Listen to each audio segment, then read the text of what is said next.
Oh my god! Ah! Oh mon Dieu! J'ai une croûte sur le visage, qu'est-ce que je peux faire? Écoutez, pas de panique. Si ça vous arrive un jour d'avoir une croûte qui se forme sur votre visage, un endroit le plus disgracieux possible, parce que ça aurait pu être sur la fesse droite, la fesse gauche, mais manque de bol pour vous, c'est posé sur votre visage. Et oui, ça vous arrive régulièrement et vous voyez que ça met un temps fou à partir. Alors ce que je vous recommande, c'est de mettre du miel dessus. Vous mettez du miel, une quantité, on va dire raisonnable, vous mettez pas tout le pot non plus. Et bon, une seule goutte suffit, ça dépend de la surface en fait à recouvrir. Mais le but c'est de recouvrir la croûte et de faire ça assez régulièrement en fait. Vous mettez par exemple le matin, vous laissez agir la journée. Le soir, vous prenez votre douche, vous enlevez le miel de la journée, vous en mettez à nouveau pour la nuit. Dans ces cas-là, je vous recommande de dormir avec une serviette sur l'oreiller parce que avec tout le miel que vous avez mis sur votre visage, il y a forte chance que votre oreiller soit fort sucré par la suite et vous commenciez à le dévorer pendant la nuit. Donc, non, faites pour être plus sérieuse. Ça permet de protéger l'oreiller et éviter de le tacher. Donc mettez du miel dessus et puis vous rincez comme ça, vous faites ça au moins une fois ou deux fois par jour. Et normalement, là, ça devrait aider en fait à, à cicatriser. Voilà, plus facilement, plus rapidement. Ça arrive, je pense, sur les peaux plutôt sèches. Donc ouais, le miel, ça hydrate vraiment bien, ça hydrate et ça nourrit. Donc voilà, c'est super efficace pour retirer ces croûtes qui sont assez gênantes en fait et qui défigurent un petit peu. Ça crée un petit peu de l'inconfort en fait visuel pour vous. Et on se sent moins sûr de soi généralement quand on a des affections de la peau, donc ça permet un petit peu de reprendre confiance en soi, de retrouver son aspect initial, voilà, sa fraîcheur, sa beauté.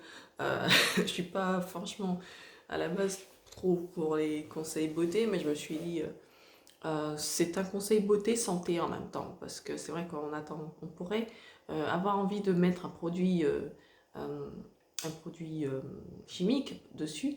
Je vous déconseille. Le miel vraiment, ça fait le job quoi. Ça désinfecte, ça aide à cicatriser. C'est vraiment le top du top. Vous pouvez l'utiliser sans souci, sans risque. Bon, si vous êtes allergique, par contre.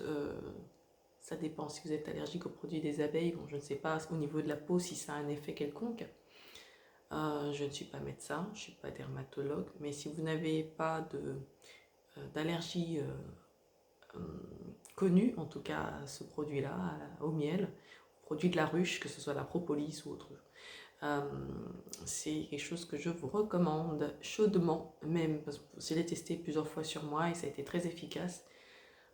Donc voilà, c'était même, je crois, ce qui était le plus efficace. Alors j'ai essayé l'huile de coco et ça n'avait pas eu la même efficacité en fait au niveau de tout ce qui est croûte, tout ça, des plaies. L'huile de coco, je trouve qu'il est moins efficace que le miel. Le miel, c'est vraiment le truc à chaque fois que j'ai eu un bobo quelconque, je l'ai mis dessus et ça m'a...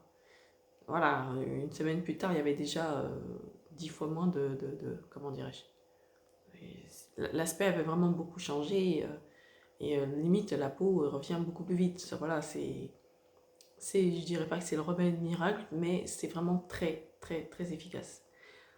Voilà, j'espère que cette vidéo vous aura plu. Là il est 2h15. 2h15. Je continue de tourner en fait, c'est la deuxième vidéo de la soirée. Et donc j'espère qu'elle vous aura aidé.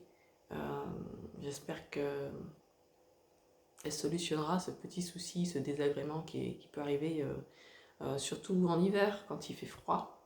La peau se dessèche, voilà, il y a des callosités qui se font, voilà, c'est pas très agréable. Donc voilà, j'espère que ça vous a plu, j'espère que ça vous a aidé, j'espère que vous allez bien aussi.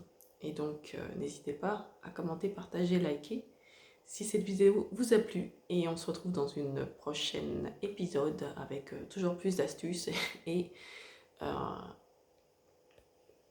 et de bonne humeur. Et si possible, moins de fatigue. Voilà, je vais essayer. Prenez soin de vous.